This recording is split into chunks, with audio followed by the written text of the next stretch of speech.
Helen. Okay. Helen here. Helen here with Eyes on the Game.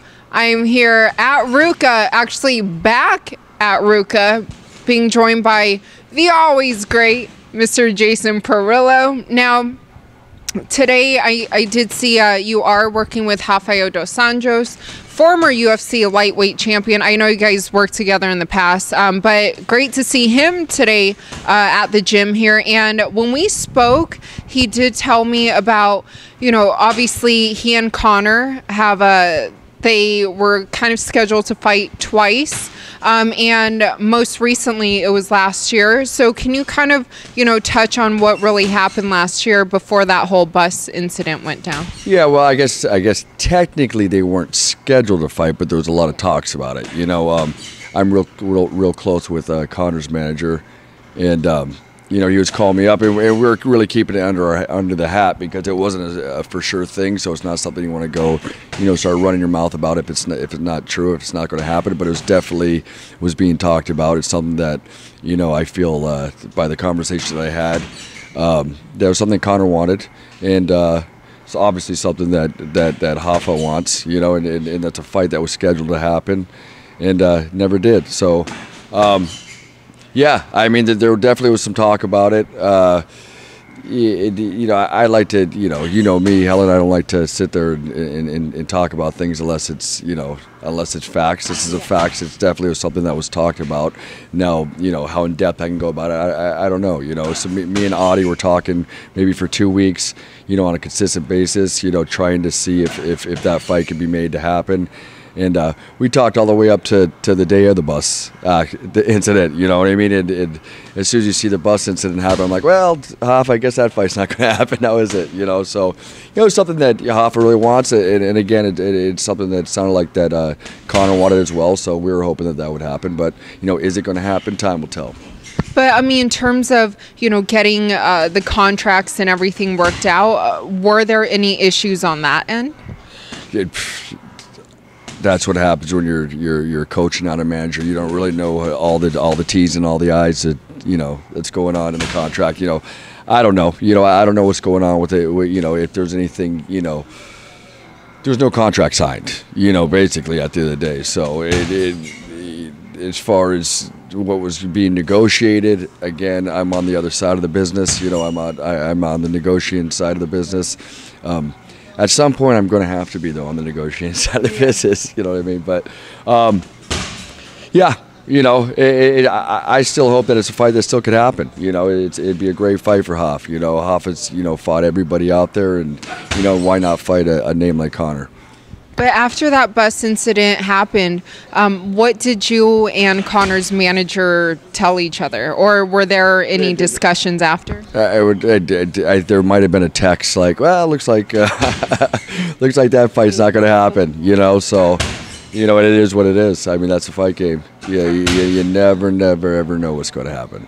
So, you know, there's always the impossible might happen, or the probable. The thing that should happen might never happen. So hopefully you can edit that because I was mumbling. No, you're fine. But what about right now? There are talks that, you know, will Conor fight Donald Cerrone soon? Which I know that Rafael did beat Donald. But what are your thoughts on that? Yeah, I mean, I know that you know that it's a money game now at the end of the day too, isn't it? So, you know, I think the UFC probably will put Conor into the situation where they feel they can make, you know, the most money off the whole situation, which makes sense. You know, that's the game. There is a history with RDA. You know, they were scheduled to fight at some point, and you know, and I know Conor was talking about wanting to fight in Brazil, and he loves the Brazil crowd, and he loves the fight fans in Brazil. So, you know, it would make a lot of sense to fight a Brazilian in Brazil if they were going to make that move. You know, now if him and Cowboy are going to fight, I don't see that. You know, that doesn't. I mean, it'd be a great fight for Brazil, but why do that in Brazil? You know, that fight. You know, so and there's a history there as well. You know, Conor's done a good job at creating history with a lot of guys that, you know, that he can go out and make some money fighting. So. It's a fight game. We'll see what happens. I think it's an exciting fight, Cowboy and in Conor, obviously. But like you said, Hoffa, decisively beat Cerrone, and and that's neither here nor there. Again, styles make fights, and it's all about probably what's going to make the most money at the end of the day. But have you spoken to Audie anytime recently? I talked to him a week ago, but that was he also manages Cris Cyborg. Okay. So that I was talking to him about obviously other stuff, but yeah, we haven't really revisited the Conor RDA thing again. I figured at the end of the day, after the bus situation, and obviously fighting the Eagle Habib. Yeah, that was a fight that happened, and it was kind of a conversation, just kind of died. It's something that I can bring up to him again. It sounds like there's something brewing a little bit with RDA and Conor. So, if that's the situation, I'd love to have a conversation with him about it.